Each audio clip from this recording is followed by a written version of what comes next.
Well, as this market seeks to find terra firma, the big problem is, where does leadership come from? Yesterday, communication services looked pretty intriguing. Google led the way there. Today, tech names higher on earnings from Cisco. Even Apple is starting to hold up.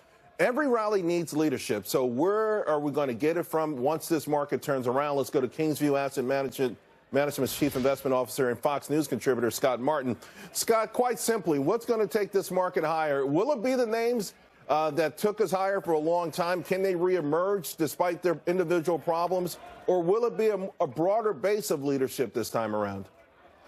It's probably going to be broader, Charles, and you're right. I mean, the tech names, I think, rightfully so, are out of breath, here. I mean, they've been running for years now and taking this market higher amongst, some real weakness amongst old-time leaders, let's say, like our father's leaders, which would have been, say, financials. So for us, we're looking at new names. We're looking at things maybe in the industrial space, maybe the healthcare space as well, Charles, because I think tech, rightfully so, is taking a good breather here. I do believe they're going to reemerge, but if you look at valuations alone, prospects of maybe a trade deal that have been breaking even today with China, as reported by the FT, I think those are the areas where you could be a little more constructive. Let's talk about financials for a moment. They have been an unmitigated disaster this year. Wall Street, all the mavens on Wall Street say, hey, go into financials. The Fed's going to be active. When they hike these rates, it's a no-brainer. It has been a disastrous trade. They look compelling today, in part because Warren Buffett's loading up. We know he bought more J.P. Morgan, and maybe people think they're cheap. Can they finally live up to the hype, Scott?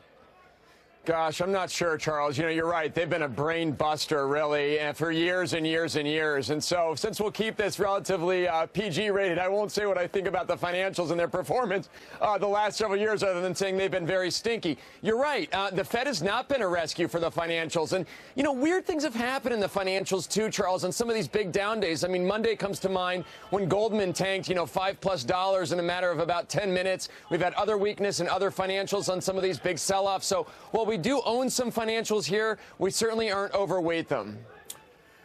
Industrials, you mentioned industrials, materials. Those are two sectors I like coming into 2018. They have been underperformers for sure. I think they'll do pretty well. We saw materials come to life after the midterms, perhaps an infrastructure bill. Are there specific names in that area that you're looking at?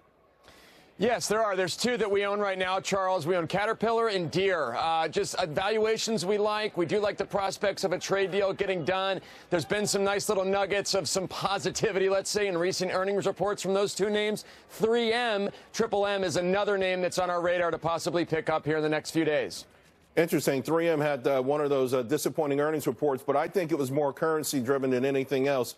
Caterpillar just came out with their retail sales. Some folks say, hey, the growth rate is slowing, but it's still magnificent. What changes the growth rate on some of these? Do you think it's strictly trade-related, or some of these emerging nations, some of their economies need to firm up a little bit? Yeah, they do need to firm up for sure, because if you look at a lot of those names, a lot of the drivers of growth, rather, is overseas. And so I think that'll happen. You look at EM. I mean, great point, too. I mean, look at emerging markets over the last, say, couple weeks. As the U.S. has had a lot of volatility and has been cratering here and there, in the S&P, especially small cap, too, the EM has started to outperform pretty nicely. So that maybe indicates here that going forward again, it's not tomorrow, but say in the next 3, 6, 9 months, emerging markets economies may recover and therefore put a boost into those names we just talked about. Scott, where do you think or potentially see, okay, not necessarily a coast is clear, but enough evidence that maybe it's time to start putting money back to work? Is there a sign? Is there a technical sign? Is there a fundamental sign?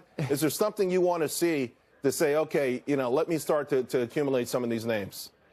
Yeah, so let me give you two signs. A technical sign would be a defense of the bottom that we saw on October 30th in the S&P and whatever other your favorite index is. Just at least a defense, or maybe a test, maybe even a quick breakthrough and then a bounce back up on volume, let's say, of those lows, Charles. And then let's go psychological here, because I think the market is still in this anxious, manic mood. It's kind of like a teenager, if you will, that's going through high school. I mean, one day is good, one day's bad, one day's good, one day's bad. And I think there needs to be this psychological kind of cleansing, this rebirth the market needs, and I like to call it a total barf bottom, let's say, where you basically throw the baby, the bathwater, and the bathtub out the window, massive volume on the downside, then maybe a rebound into the close. Those are days when we like to buy. All right, well, you've had a lot of those then.